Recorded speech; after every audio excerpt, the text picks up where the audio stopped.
I'm Lost, the podcast. Hello and welcome back to the I'm Lost podcast with myself, Elliot, and Carl, also known as Eagleton and Filthy Reflection.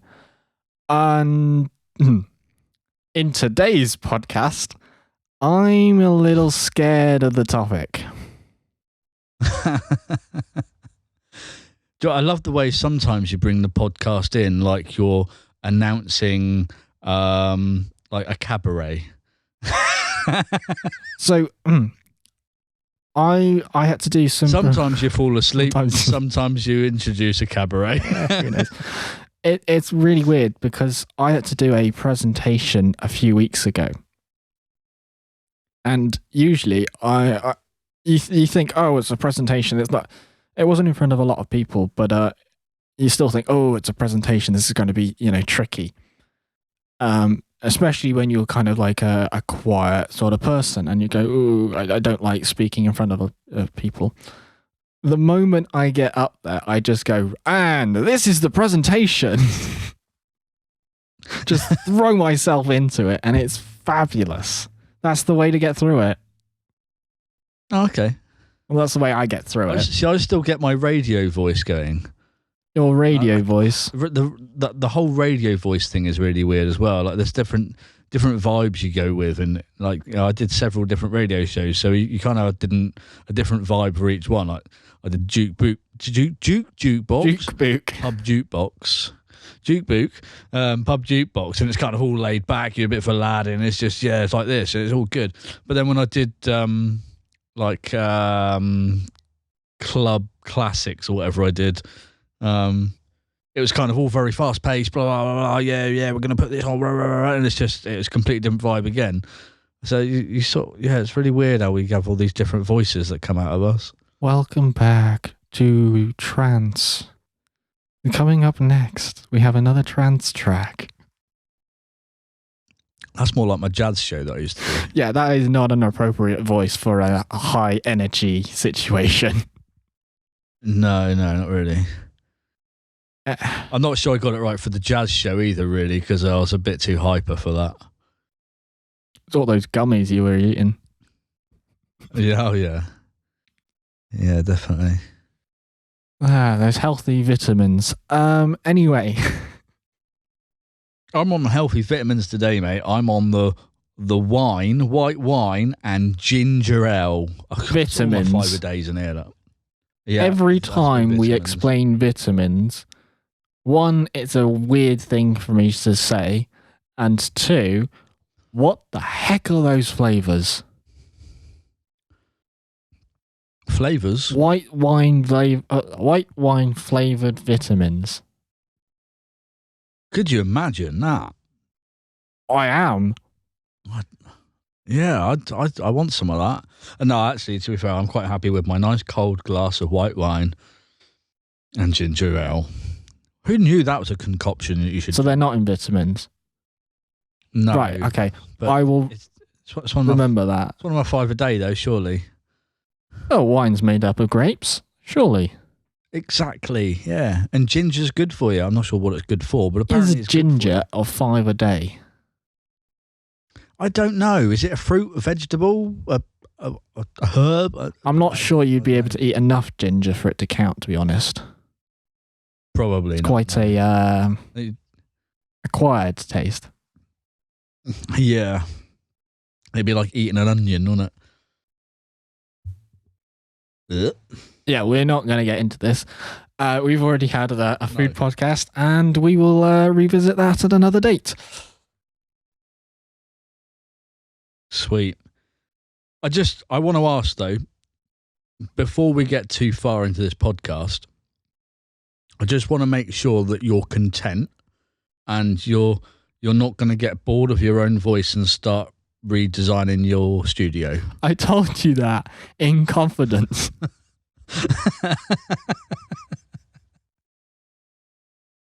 I got a little bit. Is your microphone all sorted now? Is your cable? It is in the perfect position. I decided whilst I was talking that I will rearrange my mic stand because that's the most logical thing to do. To be honest though, when I said to you before we started this recording, I had to move something, and basically what that meant was I couldn't be bothered to sit at the dining room table anymore and record a podcast. I wanted to chill and mellow and relax on the sofa. So now I am set up on the sofa instead. It's much sofa review. Well, we will see. I've just realised.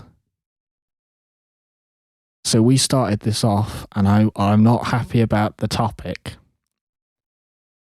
Are you not? I'm not happy because I know that you've been teasing me over the last week about how this might open a can of worms.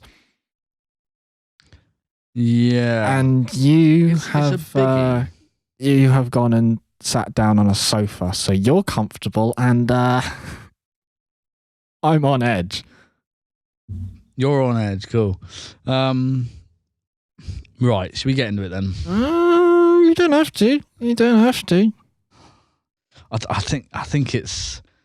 think you're gonna have I think you're gonna be able to bite onto this, and I think it's very controversial, but I think it needs saying.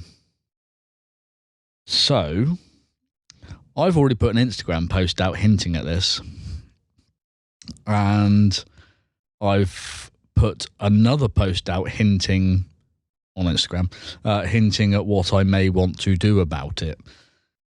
I don't know if I've seen that. It's been made clear to me. I don't know if I've seen that.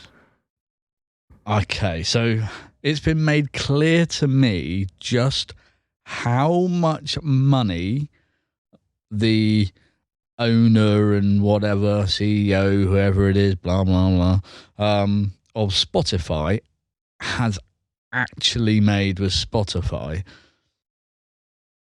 And it's really, I'll be blunt, it's fucking disgusting that someone is sitting there making billions and billions while the artists are all suffering like crazy. Why are we allowing this? Why are all the artists just allowing this to happen? It is absolutely disgraceful. So I'm not sure whether I want to remove all my music from Spotify and streaming platforms, because you get a lot of people listening on there. That's fine. But a big part of me wants to just say, no, fuck Spotify off and do something else. I do have something else which I'll get into, but what are your thoughts on my disgust of Spotify?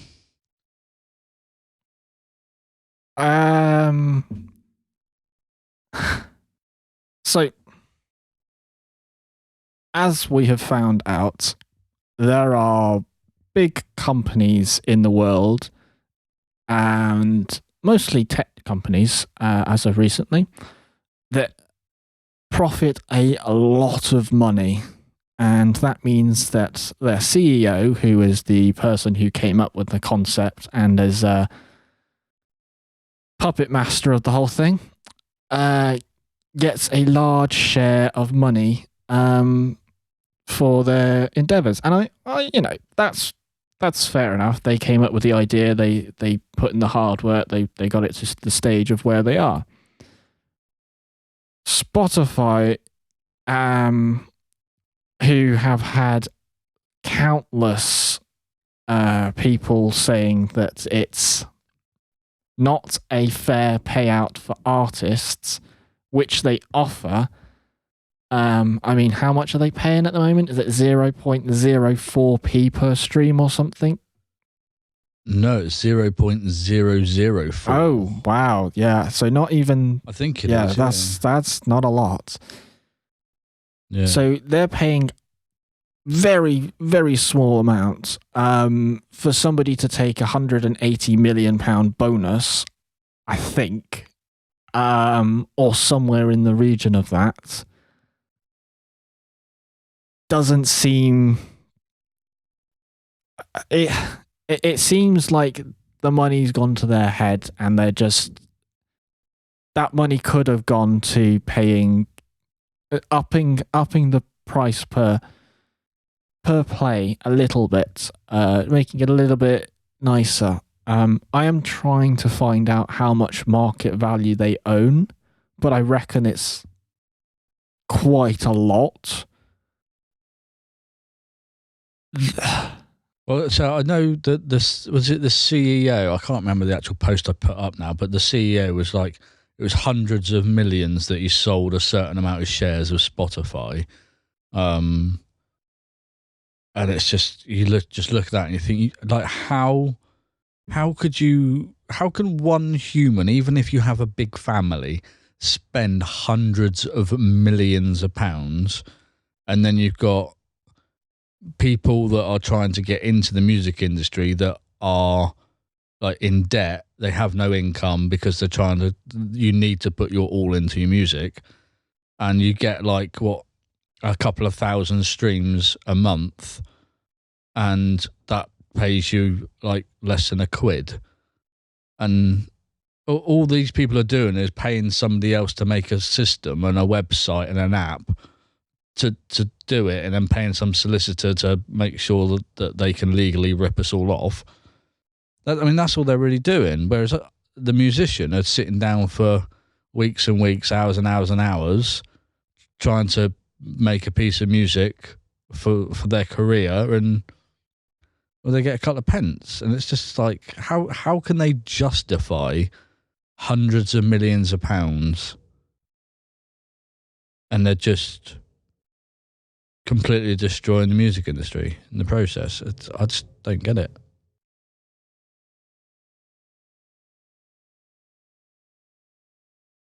So the CEO of Spotify is estimated at 6.8 billion. Yeah. Now, whether or not you feel like that is a just figure is up to you. But I certainly think if he did have a little bit of empathy for the people who are supplying him with his media, he might pay them a little bit out of his own pocket, which I don't think is going to sink him at all. It is a bit weird how you're making your money out of someone, and if people aren't making money from that thing, they're not going to do it. So therefore, he's not going to make any money because no one's making any music anymore. But on the other hand, there's a lot of music out there already, so he's going to be all right until the day he dies at least, and he'll still make millions. So he's got no problem now. He's completely ruined the market, but he's made a lot of money for himself. And people are selfish, so maybe there needs to be laws brought in on this sort of thing. I don't know. But it has made me think of a solution. A solution that is better than taking your music off Spotify because it's the biggest market and where people mostly go to for streaming music. Yeah, just again, I don't know whether I'd want to take my music off Spotify and the likes. I feel like blah, blah, blah, but as much as it's a pain and you want to retaliate against it, it's kind of a move like throwing your dummy at the pram. You're not gaining anything. You won't gain anything. If say for instance, if the top 10 biggest artists on the platform all did it at once, or an entire label said, right, we're doing this, maybe that would shift something. But you know, small person that's got a couple of monthly followers, the little people aren't going to make any difference, are they? You've got to have millions. You can do it out of morals and just say, no, I'm not going to put my music up on Spotify and Apple Music because I don't believe in it, and then that's fine. But how else are you going to get noticed in music? Yeah. It's kind of the same with Instagram, because you have to have you have to do really well on Instagram and TikTok and YouTube and all that sort of stuff. And it's got nothing to do with music. It's just social media crap. But you've got to do well on that for people to start noticing you as a musician. It's kind of like you can sit there and say, "Oh, I ain't doing any of that anymore," but you're not playing the game, and you have to play the game, and it's really annoying because I don't want to play the bloody game. I want to do something different. So now I'm sitting here thinking, do I just upload my music to Spotify and all the streaming platforms and just not care about it? Just leave it there, and if people want to listen, they can. It's an easy place for them to find it. But then that's letting Spotify win again. And same with the social media. Just put your stuff up that you want to put up, but then that's letting the social media win again. And just hopefully it takes one day and you make something out of it. But meanwhile, you need to be focusing on something that's just for you. And either way, you've got to use online platforms of some description for what I'm thinking about. But you got a computer in front of you, haven't you? I do. I'd be surprised if you don't. At filthyreflection.com. Ooh. Whilst I type this in, did you know that Snoop Dogg, pretty big artist, I don't believe he's on Spotify anymore. No, I think he removed all of his music, didn't he? Yes, he had a bit of a... According to you, he's thrown his toys out the pram. Yes, but he's a he's a big dog. Yeah, he's wasn't it Snoop Dogg that started like Tidal or something? I don't know. Who was it who started Tidal? Was it Jay-Z or something? Oh, was it? I think so. Yeah. I mean, they still make a lot of money out of Tidal, but not as much as Spotify. But they don't rely on ads heavily like Spotify do, and they charge customers more money to listen, and they pay out more to artists, and it's still not brilliant, but it is slightly better. Yeah, but we're not in this game for money, are we? No, definitely not. We don't need to survive to carry on doing it. We were having a chat earlier, just before we started this, about other bits. I've just typed Filthy Reflection in to find your website, and I found a Bandcamp account called The Filthy Reflection. Oh, really? Oh, interesting. Wouldn't recommend you look at it, though. No, probably not. It is a bit weird. Anyway, okay. you were requiring me to investigate your website. Yeah, and I'm just trying to find it myself actually, but the only thing I have to hand, because I'm relaxing on the sofa, the only thing I have to hand is my phone. So I've got to try and load it myself. Load's a bit weird on the phone, I'm not going to lie. Actually, it's not too bad. So you can see, if you scroll down to the bottom, I've got this new movement that I'm thinking of. Well, I want to do it. I'm not just thinking about it. I want to full on go into this, and I just don't know how yet. But you've heard of OnlyFans now. Now you know what OnlyFans is about. So I'm going to go with OnlyMix, which in my first thought was to just get rid of Spotify, get rid of all the streaming platforms, just take my music off everything, just throw my toys out the pram. Right, and, that's it. Not do anything with it. Yeah, exactly. I'm annoyed. And then do something else. And I thought, well, I could utilize Mixcloud. Yeah, and Mixcloud you can earn money from now. And same as YouTube, you can earn money through YouTube. If you have if you have a paid account on Mixcloud, I believe you can upload more than 10 shows, and you can also do this on the free version, but it's only up to 10. But you can release music on there as well. Whether or not that is useful, I don't know.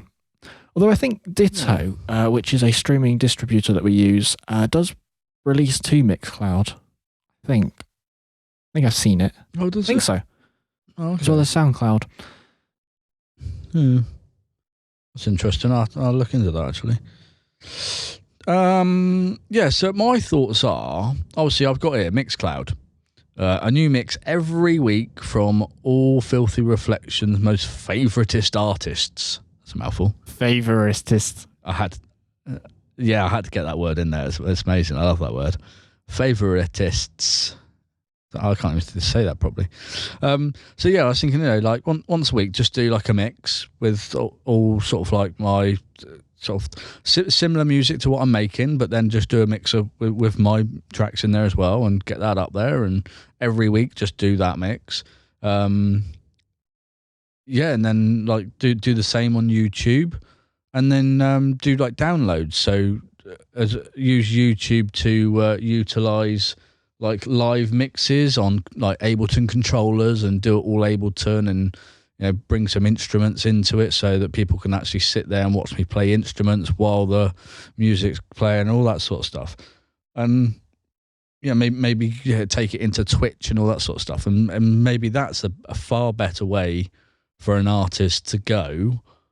But it does require a lot of time to do it, which I'm not afraid of hard work, but these platforms like Spotify, they should be taking the burden off you a bit so that it does promote your music and whatever, rather than you having to spend all these hours doing all these videos and stuff. And it's just a bit annoying that you have to take it to a whole new level and do all that sort of stuff. But maybe there's something in it. Maybe there is more entertainment out of that, and maybe it's going to be quite enjoyable. I know we were talking before about like going out and doing DJ sets in random places and all that sort of thing. So, maybe there is something in all of that. So, I'm like a dog who's ready to run off the lead. So many things. I think it's a common misconception that Spotify is going to launch you into fame. Along with kind of, I'll put my track up on Instagram or whatever, and it will become a viral hit. You gotta work for it, and a lot of the things that we're finding is you have to work as hard as your music to promote it and find the right audience for it and whatnot. Saying that, I think your concept is a rather good one, to be honest.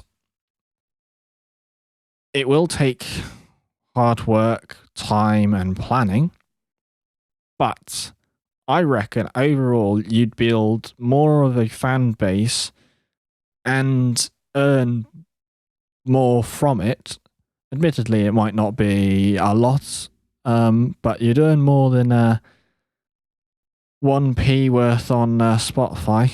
I think it probably is worth it, to be honest. Yeah. Yeah. I think it could be quite enjoyable, especially if you're doing like if you're pulling tracks apart that people have already made and you're remixing them live in Ableton on videos and all that sort of stuff. I think it not only would it be good to do, it'd be fun to do, be enjoyable, but other people can enjoy watching you do it, because some people do enjoy watching people see what they're actually doing, and then obviously people are going to learn from you as well, so that's double bubble there, really. There is only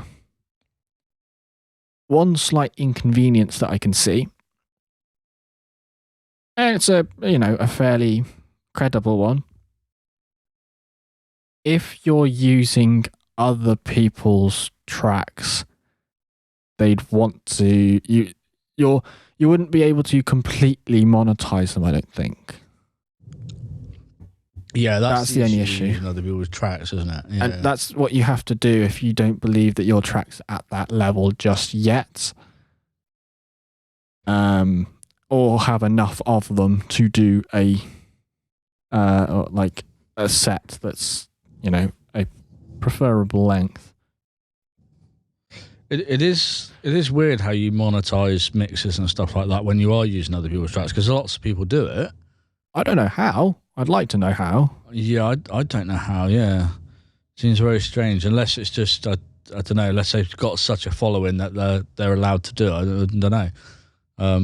But either way, I mean, if you're doing all your own tracks, then that could be good. And if you're adding in new tracks that you haven't released and will never release because they're just off the cuff, then it's going to be different every time anyway. So you'd get bored if it was the same 10 tracks every time, wouldn't you? But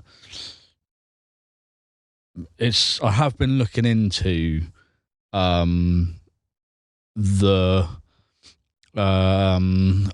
can't think what you call it, but like the stem side of things on Ableton, so that you can use an Ableton push or something, and sort of having a good look to see what I can do with a track and how I can break it down and all those sorts of things. It's hard work. It's completely different to producing, isn't it? But I think it could be a lot of fun. It's performing, isn't it? Yeah. Yeah, very, very different thing. Really. Do you believe, though, there are different rights for covers and remixes? Yeah. So that might be all right. Yeah. But, well, hard to say, but gotta just give it a go and see. Well, there was a song. I've made a note of this as well. There was a song I was working on earlier, and I was thinking I could do something with this in the mix, and it was that "Put Your Hands Up for Detroit." Do you remember that? Oh yes, yeah. Can't remember who it was by now. I've heard the stem at least. But I heard I watched a video on Instagram earlier, and I was like, "Oh, I remember that track. Yeah, I wouldn't mind that. I wonder if I can get those notes. I wonder if I can hear those notes and be able to put them in on a piano roll." So I was sat there, and I must have listened to it about 10 times before I actually got all the notes in the right place and whatnot. And I was like, yeah, I could definitely add this into one of my sets. Yeah, that'd be brilliant. And now I'm thinking about can I get away with that? I don't know. Again, it'd be interesting to see. I might have a play and see if you can get away with even if it's just not the whole song, but just those notes, because people would know that track instantly, and you could put anything you want behind it, like whatever percussion you want, whatever kicks you want, whatever tempo you want. And will you get away with that as just a live mix? I don't know.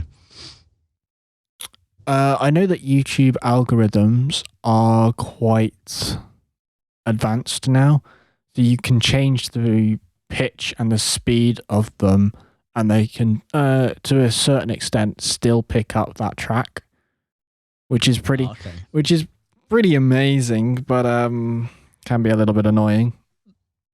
Yes. But as a small artist playing less known tracks, I think it depends how moral you think it is, I believe. And whether or not the system thinks that you are in the wrong. Well, it's strange that you say morals, because this sort of almost puts it into perspective a little bit. But you got two musicians. One of them is making music, and the other one is making music and playing other people's music, which is, in my eyes, promotion. And that's frowned upon, and there's all sorts of issues legally, blah, blah, blah, blah, blah. But it's all right for Spotify to come along and just mug everybody off and make the music industry really quite shit to work in, and it's all legal. What? How does that work? Do you know what I mean? Something's wrong here.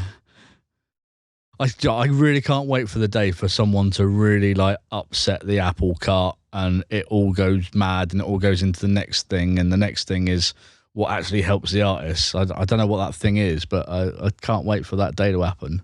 It'd be fun.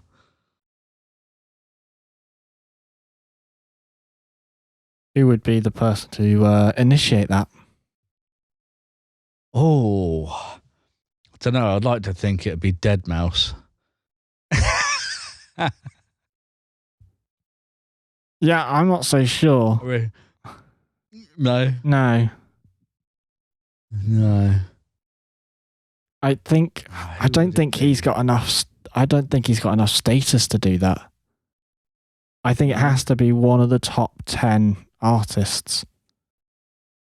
Yeah, but I mean, there's been a few artists that have like kicked off about stuff, and That's what I mean. one of them being Ed Sheeran. Oh, has he done something? He went to court. Well, he spent like months and months in and out of court, didn't he, for like chord progressions and stuff. And like he went on a mad sort of tour of like the main 4 chords you use in pop music, and you know there's only so much you can do with 4 chords, so a chord progression is going to start being the same as other songs because that is the 4 chords you use in pop music. So, and he went on a mad one. He said, these 4 chords, you can play any song you want. And he went around and proved it. And then like the courts just threw that out in the end. So it's, I mean, he's already made a good dent, but that's not quite the same thing. But so there's obviously got to be other people out there that are just going to like, they must be sat there in their lounge with a few other musicians and whatever, and thinking, how can we buck the system?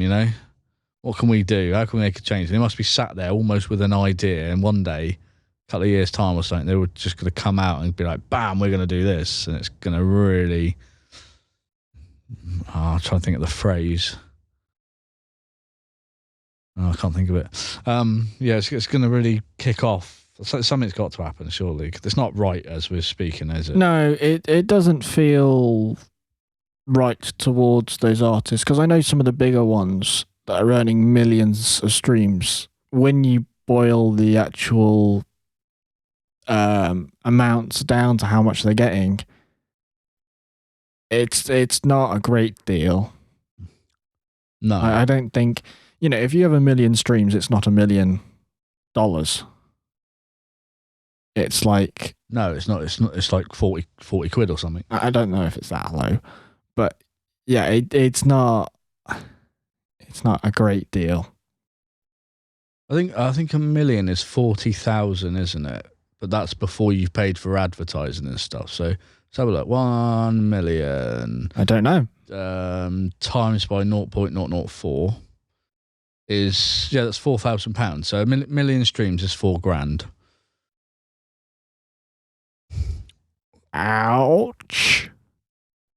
Yeah. So by the time you've paid for like all your advertising and all your promotional stuff and like the team that's going to put all that together, and you're not left with 10 grand there. You're -6 down. Yeah. Lovely. So it is. That is pretty crap. Not good. Which is why it's all to do with touring. But then, in my opinion, the touring's gone a bit mad now. It's a bit like football.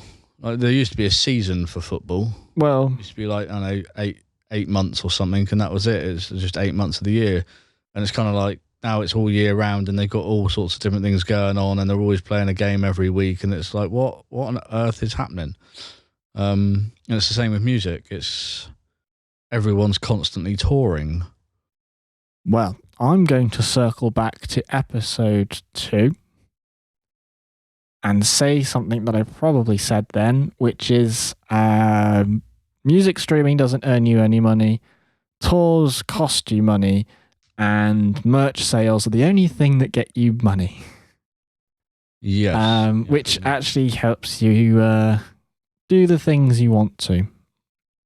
But you can't sell that without having the other structures in place. So it's a fine art. Yeah. The one person that is campaigning for this new age of music is the music attorney. And do tell. well, you sent me something from that account, and she does have her head on the ball. So whether or not people want to listen to it, i.e., top dogs at streaming platforms, I've just realised something. Is this something I sent you like today or yesterday or something? I know I sent you something. No, I think it was like a week ago when you first came up with this idea. Oh, okay. Anyway, yeah, we're releasing a podcast on Spotify. Oops. Hi, algorithm.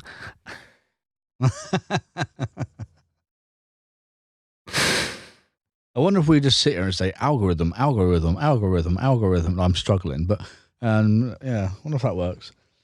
We're got a little bit off topic here, but yeah, you could get an algorithm to write you a script to create the most amount of buzzwords so that you can get found on the algorithm. By the algorithm.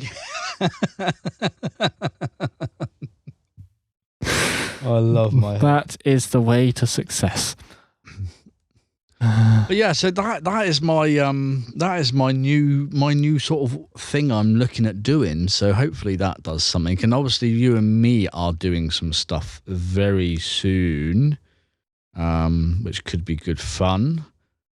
That's the thing. A lot of this is good fun. Yeah, you gotta enjoy it, don't you? Say we're doing it to make money, but we're just doing it because it is good fun. We got our ideas, we got our little businesses and stuff that we're doing to earn money, but at the same time, we're doing this to do what we're doing to enjoy it and whatnot. So yeah, all sorts of things come in. We should probably not plug them on this podcast because we don't plug anything on this podcast. No, because we plugged something and it's kind of gone into hibernation. Oops. Yeah. Time and all these brand new ideas that we have. We started like the podcast like in the first episode. We started it off with ways in which you should probably, go about certain things, and this is, don't take on too many projects and all. We're now saying that we're just pushing some things to the side so we can work on more new things. And I did say to you in the last podcast that I have a schedule, and obviously I'm moving closer to where you live now, so and we're working on a lot more projects and stuff, and we really do. I don't care if you take this the wrong way. We really need to get our heads out of our asses and crack on with some fucking work. So I've got a schedule, and I think we need to sort of tally up our schedules with each other so that we make a specific time slot in the day, the same day every week, to work on these things, so that we're both doing it at the same time. We both crack on and spend 2 or 4 hours or something on that one project and get stuff done. And then like the next day we got a different project and we're working on that together, and we've got the same time slot cut out for that project, and we really get on top of it. And then we can actually then carve out time slots to go and have fun and do the fun things. Pardon me, I've got hiccups. To do the fun stuff we want to do, and we'll actually have time to do it then, because we won't be going, we haven't done any of this, we haven't recorded a podcast, and stuff like that, So yeah, we need to, after this podcast, we need to sit down and go through that schedule and go, right, this will work. You feel me? And with that, I'm only going to irritate you with the next comment, so I'm not going to say it. Oh, go on. No, you've got to now. Thank you for listening. And if you found any of this interesting, please do leave a like or a comment. And you can find us on Instagram and YouTube and social and other podcasting platforms under the name Smooth. I'm Lost Podcast. So smooth. Because we are lost. And don't think I need to clarify. No. Yeah. Thank you for listening. And with that, goodbye. See you in the next podcast. I'm a butterfly.